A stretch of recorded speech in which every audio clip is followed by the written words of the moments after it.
Sunday Funday എന്നാണല്ലോ. ഈ ബിൽഡപ്പൊക്കെ കാണുമ്പോൾ എങ്ങോട്ടേക്കാണോ ആവോ എന്ന് ഓവർ തിങ്ക് ചെയ്യണ്ട കേട്ടോ.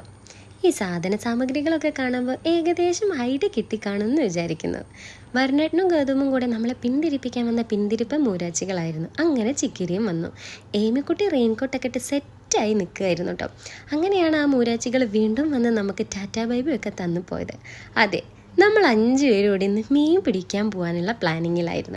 എല്ലാവരും ഭയങ്കര ത്രില്ലിലായിരുന്നു കേട്ടോ. മാത്രമല്ല എല്ലാവരും ആഹാ അർമാദം ആഹാ ആവേശത്തിലായിരുന്നു.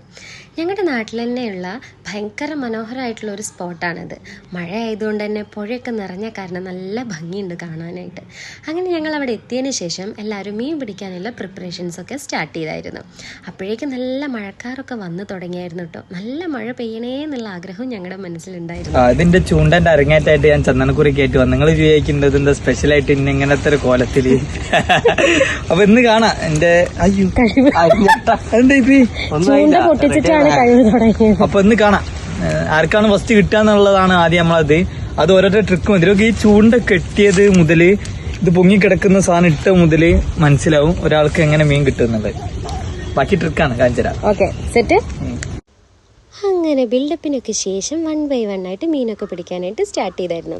നമ്മുടെ പ്രാർത്ഥന കേട്ടതുകൊണ്ടാണെന്ന് തോന്നുന്നു നല്ല മഴ ചെയ്തായിരുന്നു കേട്ടോ. നല്ല മഴ എന്ന് പറഞ്ഞാൽ നല്ല ഹെവി റെയിൻ ആയിരുന്നു. എയിമൊക്കെ ഭയങ്കരമായിട്ട് എൻജോയ് ചെയ്യുന്നുണ്ടായിരുന്നു. പുഴയുടെ അറ്റം പോലും കാണാൻ കഴിയുന്നുണ്ടായിരുന്നില്ല, അത്രയ്ക്ക് ഹെവി റെയിൻ ആയിരുന്നു. ആരാണ് ഫസ്റ്റ് മീൻ പിടിക്കുക എന്നുള്ളൊരു മത്സരത്തിലായിരുന്നു കേട്ടോ എല്ലാവരും കൂടെ. അതുകൊണ്ട് തന്നെ ഈഗർലി വെയിറ്റിംഗ് ആണ് ആർക്കാണ് ഫസ്റ്റ് കിട്ടുക എന്നുള്ളത്. അങ്ങനെ നമ്മുടെ കോട്ടുപാടത്തെ ഷൈനികാണ് കേട്ടോ ഫസ്റ്റ് അടിച്ചുകൊണ്ട് പോയത്.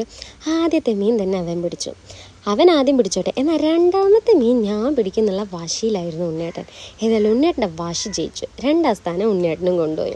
എന്നാൽ ഒന്നും കിട്ടാതെ വെറുതെ അങ്ങോട്ടും ഇങ്ങോട്ടും നടക്കുകയായിരുന്നു കുട്ടാണിയും ചിക്കിരിയൊക്കെ. ഇത് വെറും പ്രഹസനം മാത്രമാണ് കേട്ടോ, അല്ലാതെ ഞാൻ മീനൊന്നും പിടിച്ചിട്ടുണ്ടായിരുന്നില്ല. ചിക്കിരിക്കും എന്തോ സാധനമാണ് കിട്ടിയത്, മീനൊന്നും കിട്ടിയിട്ടുണ്ടായിരുന്നില്ല. അങ്ങനെ പിന്നെ നമ്മൾ കുറേ നേരം അവിടെ നിന്നു. അങ്ങനെ കുറേ മീനുകളൊക്കെ പിടിച്ചായിരുന്നു കേട്ടോ 1 by 1 ആയിട്ട്. ഉണ്ണിയേട്ടനും ഞാനും വെറുതെ ഒന്ന് ജാക്കും റോസും ആവാൻ നോക്കിയതാണ് കേട്ടോ. ഇനി അതിനെ ആരും ട്രോളണ്ട. ഞങ്ങൾ നിൽക്കുന്നതിൻ്റെ നേരെ ഓപ്പോസിറ്റായിട്ട് സ്റ്റേക്കേഷനും മറ്റും പറ്റിയൊരു സ്പോട്ട് ഉണ്ടായിരുന്നു കേട്ടോ. കയാക്കിങ്ങിന് പറ്റിയ ഒരു സെറ്റപ്പും അവിടെ ഉണ്ടായിരുന്നു. ഞങ്ങൾ ചെല്ലുമ്പോൾ കുറച്ച് കോളേജ് പിള്ളേർ എൻജോയ് ചെയ്യാൻ വന്നിട്ടുണ്ടായിരുന്നു കേട്ടോ.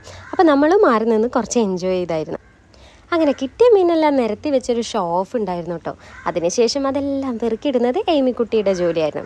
അങ്ങനെ ഇവിടം കൊണ്ട് ഈ വീഡിയോ വൈൻഡപ്പ് ചെയ്യാമെന്നാണ് നമ്മൾ വിചാരിച്ചിട്ടുണ്ടായിരുന്നത്. പക്ഷേ ഈ വീഡിയോ ഇവിടം കൊണ്ട് തീരുന്നില്ല കേട്ടോ. രാത്രി ആയപ്പോൾ കൊണ്ടുപോയ മീനെല്ലാം ഫ്രൈ ചെയ്ത് ചിക്കിരി നമുക്ക് കൊണ്ടുവന്ന് തന്നായിരുന്നു. അങ്ങനെ ഞങ്ങൾ അതെല്ലാം ടേസ്റ്റൊക്കെ നോക്കി. നമ്മൾ പിടിച്ചതല്ലേ, ചെറിയൊരു സന്തോഷം.